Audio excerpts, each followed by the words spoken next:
Hello friends, आज हम class 12th का ज्योग्राफी प्रैक्टिकल बुक का चैप्टर 2 आंकड़ों का प्रक्रमण के कुछ उन इम्पोर्टेंट प्रश्नों के बारे में बात करेंगे जिनमें से ही प्रैक्टिकल एग्जाम में पूछे जाते हैं। मैं आपको विश्वास दिलाता हूं कि इस अध्याय में से इन प्रश्नों में से ही प्रश्न पूछे जाएंगे। इन्हें आप अच्छी तरह से याद करके परीक्षा में अच्छे अंक प्राप्त कर सकते हैं। तो आइए शुरू करते हैं आज का वीडियो और देखते हैं इम्पोर्टेंट और उपयोगी प्रश्न उत्तर। सबसे पहले ऑब्जेक्टिव टाइप क्वेश्चन आपके सामने कि केंद्रीय प्रवृत्ति का जो माप चरम मूल्यों से प्रभावित नहीं होता है वह है, उसे क्या कहते हैं? ऑप्शन ए माध्य, बी माध्य या बहुलक, सी बहुलक और डी माध्यिका। तो इसका जो सही उत्तर है वो होगा आपका ऑप्शन डी माध्यिका। नेक्स्ट प्रश्न कि केंद्रीय प्रवृत्ति का वह माप जो किसी वितरण के ऊपरी भाग से हमेशा संपाती होगा उसे क्या कहते हैं? वह क्या है? माध्यिका, माध्य बहुलक, माध्य बहुलक। तो उसका सही उत्तर है माध्य तथा बहुलक, इसका सही उत्तर है। नेक्स्ट क्वेश्चन है कि ऋणात्मक सह संबंध वाले प्रकरण अंकन में अंकित मानों के वितरण की दिशा क्या होगी? ऊपर बाएं से नीचे दाएं की तरफ, नीचे बाएं से ऊपर दाएं की तरफ, या बाएं से दाएं की तरफ, या ऊपर से दाएं से नीचे बाएं। तो ये आपको अच्छी तरह से प्रश्नों को समझना है, देखना है और उसके बाद ही उत्तर देना है। तो इसका उत्तर आएगा ऊपर बाएं से नीचे दाएं। नेक्स्ट क्वेश्चन कि माध्य को परिभाषित कीजिए, या माध्य किसे कहते हैं? तो किसी चर के विभिन्न मूल्यों का साधारण अंकगणितीय औसत जानते हो, एवरेज, माध्य कहलाता है। यह अधिकतम व न्यूनतम, सबसे ज़्यादा या सबसे कम मूल्यों या मानों के बीच एक स्थिर मूल्य होता है, उसे ही क्या कहते हैं? माध्य कहते हैं। अगला प्रश्न है कि बहुलक के उपयोग के क्या लाभ है? इसके लाभ क्या है बहुलक के उपयोग करने से? तो किसी श्रेणी में जिस मान या मूल्य की सबसे अधिक पुनरावृत्ति होती है वह मान बहुलक कहलाता है। तो सबसे पहले बहुलक की परिभाषा बतानी है आपको कि किसी भी श्रेणी में जिस मूल्य या मान की सबसे अधिक पुनरावृत्ति बार बार आता है, बारंबारता, तो वह मान क्या कहलाता है? बहुलक कहलाता है। बहुलक में वे मान महत्वपूर्ण होते हैं जिनकी पुनरावृत्ति सर्वाधिक बार हुई है, सबसे ज़्यादा हुई है। ये मान प्राय श्रेणी के मध्य में होते हैं, अतः बहुलक पर श्रेणी के चरम यानी ऊपरी मूल्यों या मानों का प्रभाव नहीं पड़ता है। नेक्स्ट क्वेश्चन आपके सामने कि सह संबंध को परिभाषित कीजिए, या किसे कहते हैं? सह संबंध किसे कहते हैं?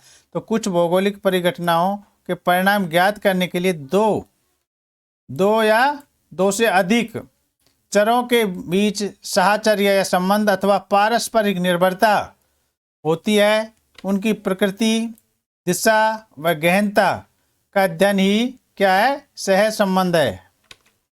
नेक्स्ट प्रश्न है पूर्ण सह संबंध किसे कहते हैं? तो सह संबंध की दिशा व गहनता का विस्तार किसी भी परिस्थिति में +1 से अधिक नहीं हो सकता। सह संबंध पूरी एक होने पर, चाहे वो धनात्मक हो, पॉजिटिव हो या नेगेटिव हो, इसे पूर्ण सह संबंध कहा जाता है। प्रश्न है अगला 8वां कि सह संबंध की अधिकतम सीमाएं क्या हैं? अधिकतम सीमाएं क्या है? तो सह संबंध की अधिकतम सीमाएं -1 से लेकर +1 के बीच कुछ भी हो सकती है। यह जितना शून्य के समीप होगी सह संबंध उतना ही कमजोर होगा, तथा जितना प्लस 1 के पास होगी, सह संबंध का उतना ही प्रगाढ़ यानी मजबूत संबंध होगा, ठीक है। नेक्स्ट प्रश्न है कि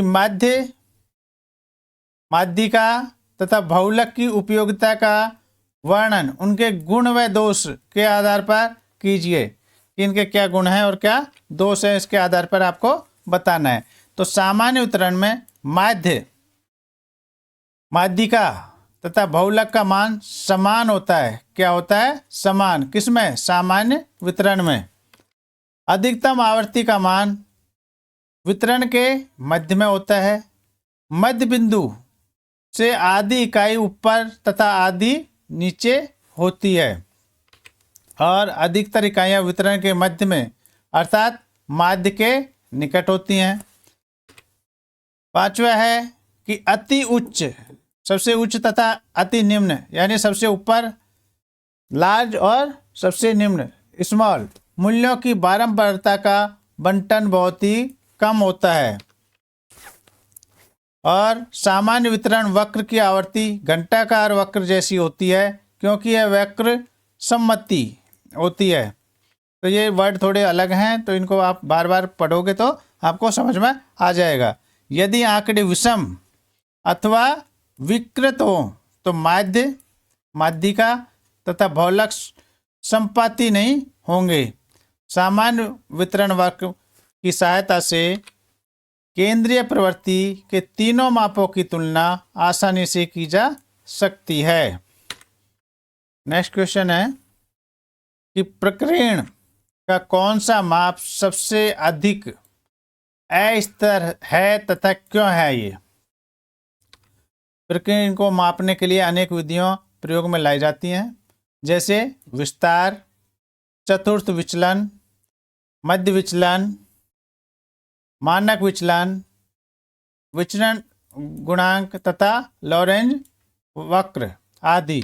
ये आपने मैथ की बुक में पढ़े होंगे। इनमें से प्रत्येक विधि के अपने विशेष गुण तथा सीमाएं हैं, किंतु विस्तार अथवा परिसर द्वारा परिकलित माप सबसे अधिक अस्थिर है क्योंकि इसे श्रेणी के सबसे यानी उच्च मान में से न्यूनतम मान को घटाकर प्राप्त किया जाता है। जैसे उदाहरण के लिए निम्नलिखित अवर्गीकृत आंकड़ों के आधार पर दैनिक मजदूरी के वितरण के लिए विस्तार की गणना कीजिए। प्रश्न पूछा जाता है, मान लीजिए कि रुपये 80, 85, 85, 95, 100, 110, 120 और 200 है। विस्तार या परिसर की गणना के लिए जो सूत्र हम यूज करते हैं वह है R बराबर L माइनस S। तो यहाँ R है परिसर, रेंज है, L उच्चतम मान यानी लार्जेस्ट वैल्यू है, S निम्नतम मान मतलब सबसे छोटा मान यानी स्मॉलेस्ट वैल्यू है। तो यहाँ L क्या है? लार्जेस्ट सबसे बड़ा है, ये 200 है, तथा स्मॉलेस्ट सबसे छोटा क्या है? सबसे छोटा है 80 है। अतः यहाँ S बराबर 80 आएगा। ठीक है जी, यहाँ S बराबर 80 है, टाइप में मिस्टेक है। अतः R बराबर L माइनस S अर्थात R कितना है? 200 माइनस S 80, तो यहाँ कितना आ गया? 120। यदि इस श्रेणी में से अंतिम मान 200 को हटा दें तब R बराबर 120 माइनस 80 बराबर 40 हो जाएगा। इस तरह केवल एक मान को हटाने पर R का मान घटकर केवल 1/3 रह गया है। कितना? 1/3 रह गया है। तो इस तरह से दो चर मानों पर आधारित परिणाम भ्रामक है। भ्रामक का मतलब कन्फ्यूजन वाले हैं, अवास्तविक है, ठीक नहीं है और अविश्वसनीय होते हैं। इन पर विश्वास नहीं किया जा सकता। नेक्स्ट प्रश्न है कि आरेखों की सहायता, आरेख मतलब वक्र, डायग्राम की सहायता से सामान्य तथा विषम वितरणों के मध्य में माध्यिका तथा बहुलक की सापेक्षिक स्थितियों की व्याख्या कीजिए। तो सामान्य वितरण की विशेषता यह है कि इसमें माध्य, माध्यिका तथा बहुलक का मान समान होता है, क्योंकि सामान्य वितरण सममितीय होता है। इसमें अधिकतम आवृत्ति का, आवृत्ति मतलब फ्रिक्वेंसी का मान वितरण के मध्य में होता है तथा इस बिंदु से आधी इकाइयों के ऊपर व आधी नीचे होती हैं। अति उच्च मतलब हाई तथा अति निम्न सबसे नीचे मूल्यों की बारंबारता बहुत ही कम होती है। देखे चित्र सामान्य वक्र आवर्तियों को प्रदर्शित करने वाला रेखा चित्र घंटाकार वक्र का कहलाता है। सामान्य वक्र के आंकड़ों की परिवर्तनशीलता कम अथवा अधिक हो सकती है। सामान्य वक्र एक उदाहरण चित्र ए में धनात्मक विषमता वाला वक्र दिखाया गया है, नीचे है आपको बताया जाएगा, जिसमें निम्न आवर्तियों की मूल्यों की आवृत्ति अधिक तथा अधिक मूल्य की आवृत्ति कम है। इस स्थिति में पहले बहुलक, फिर माध्यिका और अंत में माध्य आता है। जबकि चित्र बी में नेगेटिव विषमता वाला वक्र दिखाया गया है, अगले पेज पर है, ये दिखाया जाएगा आपको। इसमें कम मूल्य की आवृत्तियाँ कम तथा अधिक मूल्य की आवृत्तियाँ अधिक होती हैं। इस स्थिति में पहले माध्य, फिर माध्यिका और अंत में बहुलक आता है। जो आपके सामने वक्र यह है माध्य, माध्यिका और बहुलक। तो ये 50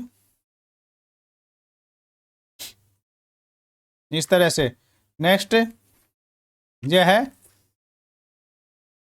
ऋणात्मक नेगेटिव विषमता वाला और ये पॉजिटिव विषमता वाला।